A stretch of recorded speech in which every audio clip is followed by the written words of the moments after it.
खोखले दावों और बेहद प्रचार प्रसार से बहुत दूर भारत की अर्थव्यवस्था वाकई में डावाडोल स्थिति में है। मोदी सरकार कितने भी खोखले दावे कर ले, प्रोपेगेंडा पर पानी की तरह पैसा बहा ले, मगर निकम्मी आर्थिक नीतियों और विफलताओं को अब चाहकर भी छिपाया नहीं जा सकता है। लेकिन आइए पहले जरा सुन ले मोदी जी जीडीपी ग्रोथ पर क्या बोलते थे। साथियों, 7%, 8% की विकास दर से आगे बढ़कर हमें डबल डिजिट की विकास दर प्राप्त करने के लक्ष्य पर काम करना समय की मांग है। तो सुना आपने, डबल डिजिट तो बड़े दूर की बात है। इनकी सरकार के खुद के आंकड़े ही बता रहे हैं कि इस साल मतलब 2024-25 में जीडीपी ग्रोथ मात्र 6.4% की होने वाली है, जो ना सिर्फ 4 साल में सबसे कम है बल्कि कोरोना महामारी के बाद की सबसे निचली ग्रोथ रेट रहेगी।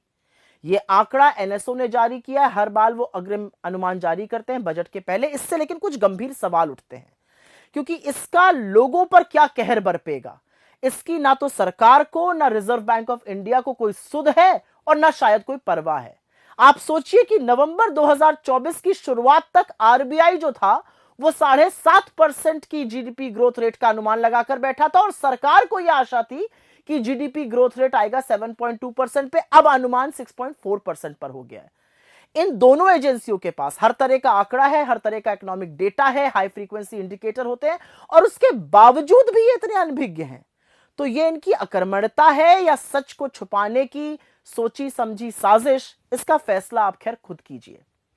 सरकार के मंत्री और सत्तारूढ़ बीजेपी के जो पदाधिकारी हैं वो विशेषज्ञों को, इकोनॉमिस्ट्स पर खूब कटाक्ष कसते हैं, और जितनी मर्जी हो कटाक्ष कसिए। लेकिन असलियत यह है कि इस सरकार ने देश के लोगों को कम ग्रोथ और कमर तोड़ महंगाई से जूझने को मजबूर किया है। इसका बड़ा कारण यह है कि सरकार आर्थिक तंगी की असलियत को स्वीकारना ही नहीं चाहती। तो जब स्वीकारेंगे नहीं तो समाधान क्या, खाक ढूंढेंगे। और लगातार यह होता जा रहा है, पिछले 10 वर्षों में हमने देखा है। खपत की बात करते हैं, मतलब उपभोग, मतलब कंजम्पशन, जीडीपी का 2/3 हिस्सा है।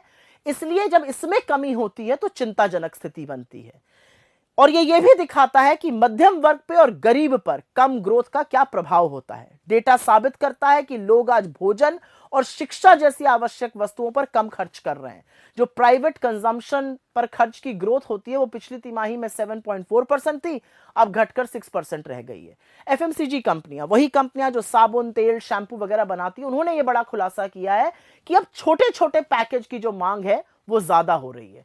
तो यह स्पष्ट करता है कि लोगों के पास जरूरी सामान खरीदने के लिए भी उपयुक्त पैसा नहीं है।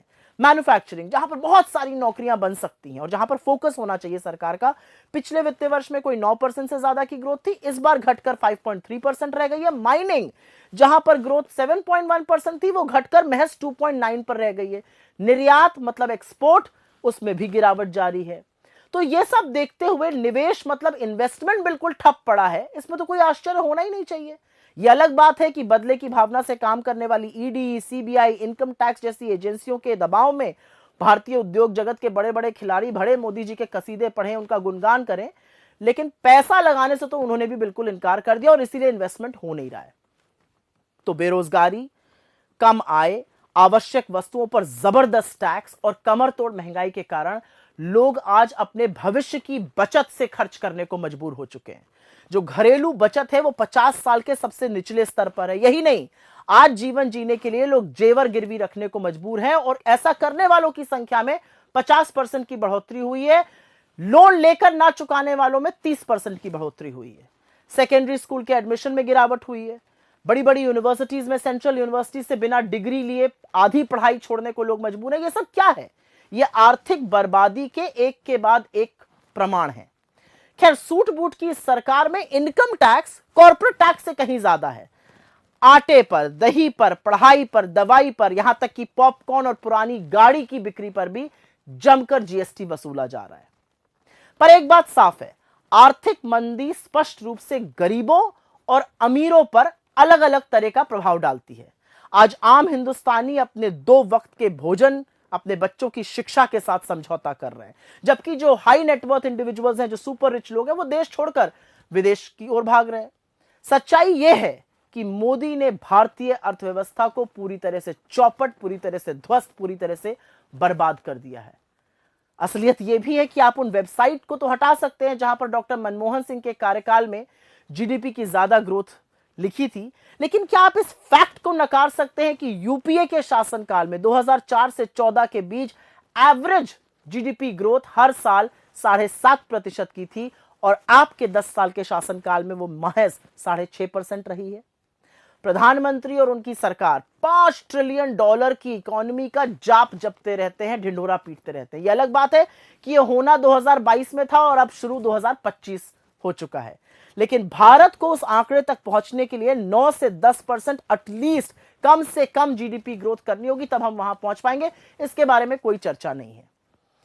खैर, अर्थव्यवस्था चलाना कोई रॉकेट साइंस तो है नहीं, कोई मुश्किल काम तो है नहीं, लेकिन सरकार को समाधान खोजने से पहले समस्या को तो स्वीकारना होगा।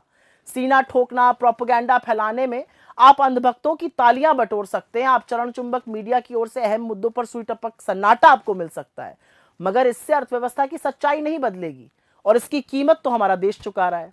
आने वाले केंद्रीय बजट में वैसे सरकार के पास एक मौका है कि कंजम्पशन, इन्वेस्टमेंट, उपभोग, निवेश दोनों पर ध्यान दें और उसको बढ़ाया जाए। मगर क्या सरकार अर्थव्यवस्था को सुधार कर देश को प्रगति की ओर ले जाएगी या पूरे देश में खुदाई करा करा के मुद्दों से भटकाती रहेगी? एक बात तय है कि भीषण बेरोजगारी, भयावह महंगाई और कम आय से जूझ रहे मेरे देश का काम 6.4% जीडीपी ग्रोथ से कतई चलने वाला नहीं है और इसके बारे में नरेंद्र मोदी और उनकी सरकार को सोचना ही पड़ेगा।